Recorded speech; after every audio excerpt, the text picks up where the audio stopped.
早安, welcome to Taipei. It is now 7:30 in the morning, and we are here at Fuhang Soy Milk. This is one of my favorite places for breakfast probably in the world. Fuhang serves simple but very traditional Taiwanese breakfast. Taiwanese breakfast is sort of like the collection of the greatest hits in breakfast across China. So this is Wednesday, 7:30. This is as short as the line gets.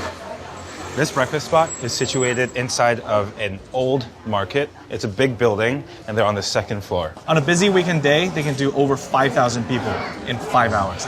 Inside of this kitchen, each of the stations is responsible for only one thing. The first thing we should take a look at is the hou xiaobing. It's basically like a scallion bread type of thing. It's sort of a pastry, sort of a little bit like a biscuit. In my opinion, this is probably the most impressive thing that they do here. It's a well-known breakfast item all throughout Taiwan, but here it's done with such care and such volume and with such freshness that it's always going to be good. The mixer is going to be bringing the dough together, and after it ferments usually overnight, it goes into this middle center island here. Chef will roll out these large batches of dough into long rectangles, stuff them with scallions, fold the dough over itself. As you can see, the press on the dough is very, very gentle. The glaze that's going over the top is a little bit of a sugar glaze in the form of maltose.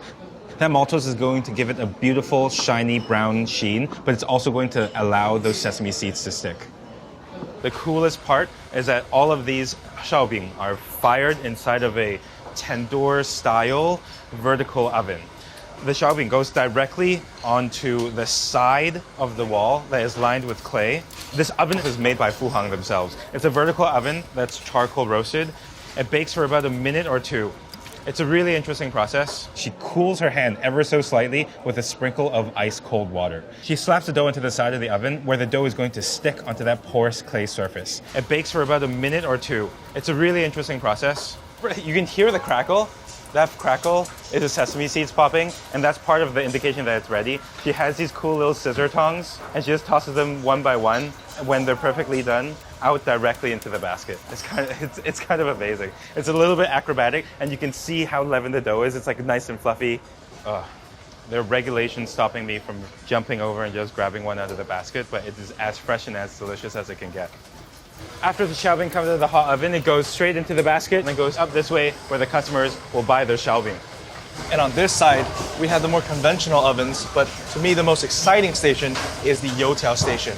So youtiao is known in the West as Chinese donut. It's a leavened dough. You roll it out, but she'll use a cleaver to portion out each dough stick. She's cutting it kind of like a knife-cut noodle or like a fettuccine pasta. After that, she's going to stretch out the dough and then press it down with a long metal pin. And the signature look of a youtiao is having two of the dough stuck together and deep fried together. So it's kind of serendipitous and it's kind of romantic. By pushing down the two doughs together, chef's creating a butterfly shape that allows for the gluten to expand outwards a little bit more efficiently in the hot oil. When the raw youtiao hits the hot oil is heating up the water inside of the youtiao into steam, and the steam pushes out the exterior and creating a larger surface area for the youtiao to expand into, creating a hollow center. That's the sort of signature texture for a youtiao. Doughy, but still airy. It's kind of like a paradox in terms of texture, but it's fantastic. Watching dough expand in hot oil is just so mesmerizing. Oh, that technique is so awesome.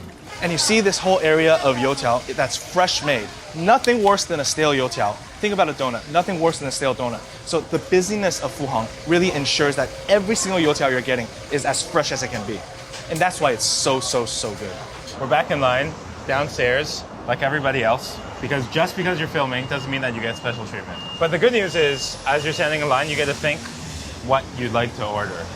Because there's a lot of customization options, right? Yes. There's a lot of different ways to order things. So first of all, we have to get the hou xiaobing. Well, what's going to be inside of it? Because it's already so thick. Yeah. I like it with just eggs. And then bo xiaobing, we can do eggs and youtiao. We get the savory soy milk. Because the savory soy milk is the #1 seller here, by far. Standard issue for a lot of Chinese soy milk-based breakfasts. But basically, you're pouring hot soy milk with a little bit of acid together. As that pouring happens, it's going to coagulate, and it kind of becomes, in my opinion, it kind of becomes like a tofu soup kind of experience. Yeah. Okay, we're almost at the front of the line. We were around the corner, about 20 minutes we got up here. So it might look very long, but it's actually quite efficient. Hi, 你好，我们来一个咸豆浆。很咸呢。咸豆浆就好了。对，加一个那个什么米浆嘛。一个咸豆浆，一个米浆。米浆要热的还冰的？热的。对。So for ordering, this section is only for beverages. And as we move down the queue, we're getting a different station with each section.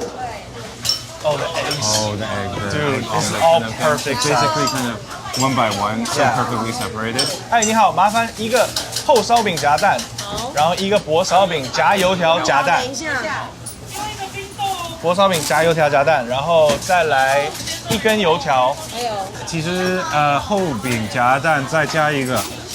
对不起，这厚饼夹蛋再加一个，然后薄饼油条夹蛋也再加一个。来465。哇 ，super fast calculation. Not everybody can work here. 还有一个甜的，甜的。好，谢谢。So, this is what we ordered. So the 厚烧饼 is for sure my single favorite thing at Fuhang. You don't really get this type of 烧饼 in Taiwan. Most of the time, it's the bao 烧饼. It's laminated pastry. It's very good. It travels well. But for me, the uniqueness of the clay oven and the lao mian, it's just the perfect item. So let's get into it. Yeah. Come on.